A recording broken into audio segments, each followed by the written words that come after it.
তোমরা যারা ঘুমাও ফজরের নামাজ না পড়ে, ডাকাইতরা কেমনে ঘুমাও? কেমনে ঘুমাও মিয়া? আপনাদের যাদের ঘরে ছেলেরা মাসের পর মাস ফজরের নামাজ না পড়ে ঘুমায়, এই নাফরমানকে কেন পালেন? বলেন মিয়া, বলেন। ওই ওই ওই ওই বিবির সাথে কেমনে রাত কাটান যে এই নাফরমান মহিলা ফজরের নামাজ পড়ে না? ওই অসভ্যর সাথে কেমনে রাত কাটান? ও তো দুশ্মন, ও তো আল্লাহর দুশ্মন। দুশ্মন না? ও রাসূলের দুশ্মন না? নবী বলছে ফজরের নামাজ না পড়ে ঘুমায়, সেজদা না দিয়ে ঘুমায়, তার উপরে মাখলুকাতের লানত, সমস্ত ফেরেশতার লানত, রব্বুল আলামিনের লানত, খোদার গজব তোর উপরে, রাসূলের গজব তোর উপরে, ফেরেশতার গজব তোর উপরে, সমস্ত সৃষ্টির গজব তোর উপরে, লানত তোর উপরে, অভিশাপ তোর উপরে। কুত্তা তোরে দেখলে লজ্জা পায়, শুয়োর তোরে দেখলে লজ্জা পায়, মুখ ফিরায় নেয় বেটা।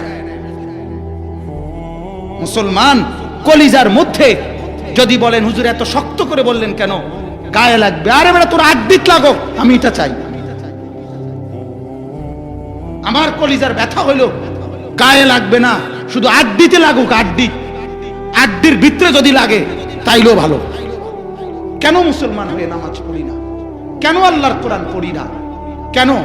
আল্লাহ অপরাধ কি করছে আমাদের কাছে? কথা বলেন না মুসলমান। মালিক সারা রাত ঘুম পাড়াইয়া অন্যায় করছে তোমার লগে, হ্যাঁ? তাহলে তুমি সেজদা দাও না কেন? কেন ফজরের নামাজ পড়েন না? হ্যাঁ? আল্লাহ পাককে কেন ভয় করেন না? হাসরের ময়দানে মালিকের সামনে কেমনে দাঁড়াবেন? রাসূলে পাকের সুপারিশ কেমনে চাইবেন?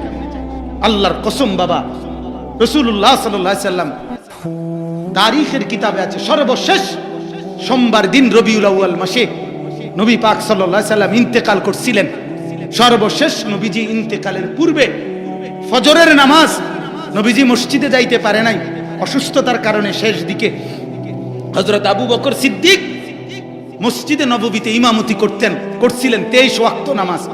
শেষ দিন সোমবার দিন ফজরের নামাজের ওয়াক্তে পুরা মসজিদ ভরা সাহাবীরা, আবু বকর ইমাম, হযরতে আল্লাহর নবী বললেন আয়েশাকে, নবীজির স্ত্রীকে, আয়েশা আমার হুজরা, আমার কামরার পর্দা সরায় দাও, আমি আমার সাহাবীদেরকে দেখব।